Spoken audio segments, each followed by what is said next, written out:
Ăn đâu hả?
Đây là thang mà vào bật tới cao là sẽ hỏng nó bật Mía cũng quay cảnh nhá.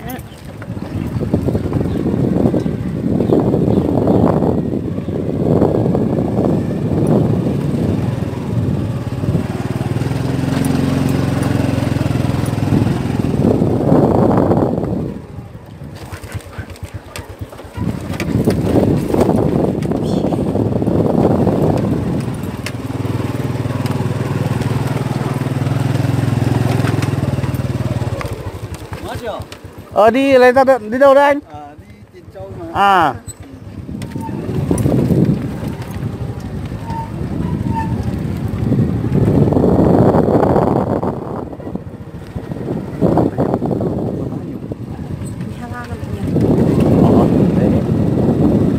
Quá nhỏ.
đây cái cây đỏ kia không nhìn rồi không đẹp.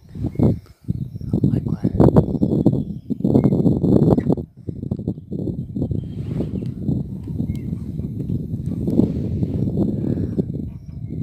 Thôi là gì ạ? Tao nào? Qua đi.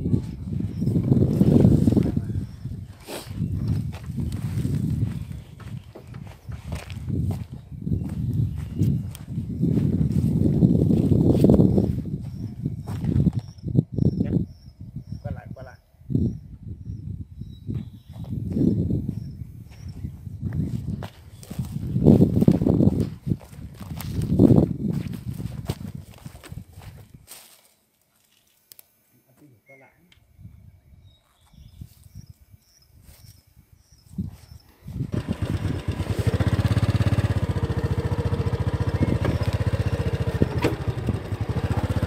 Cầm hấp kinh được cái đó. Đi ăn trộm.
Như nào ha?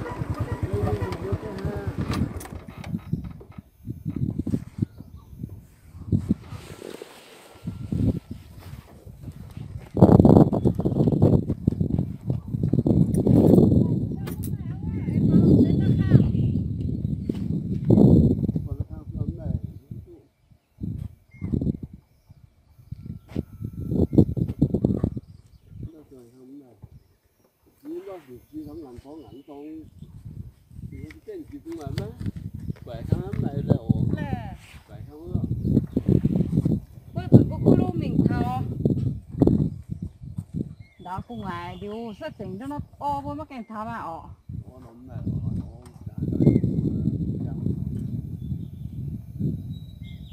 Quên là nói mà chỉ tiêu thì anh chịu coi anh ta pháo á.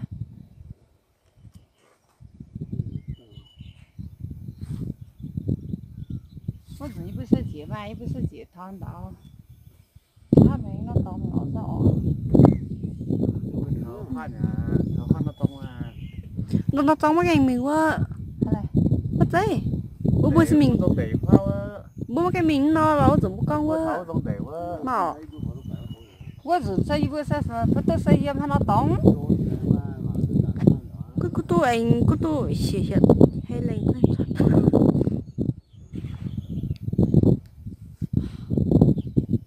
cái sân của mình có cứ tháo nó tống, tháo dùng để nó, thì ao mà mình có xây phải làm để tháo nó không phải làm tháo mình tan để cho nó mà cái xe anh mình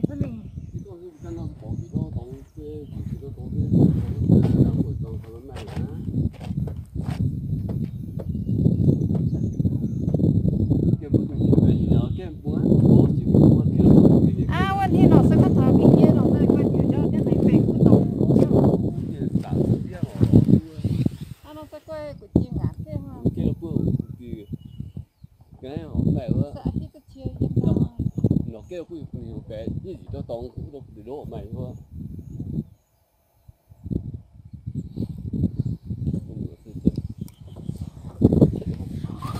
cái này thôi được rồi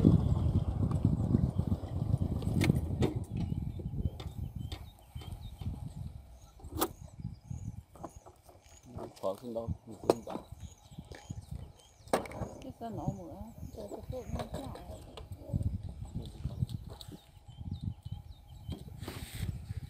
怎么够呢？当你还把那警察正当真的你。我们是这样叫。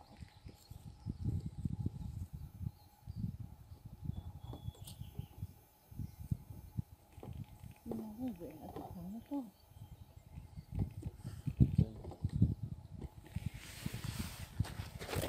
Nếu mà khoa mình nóng cái ăn tao khoa. Đó giả vào đông nè.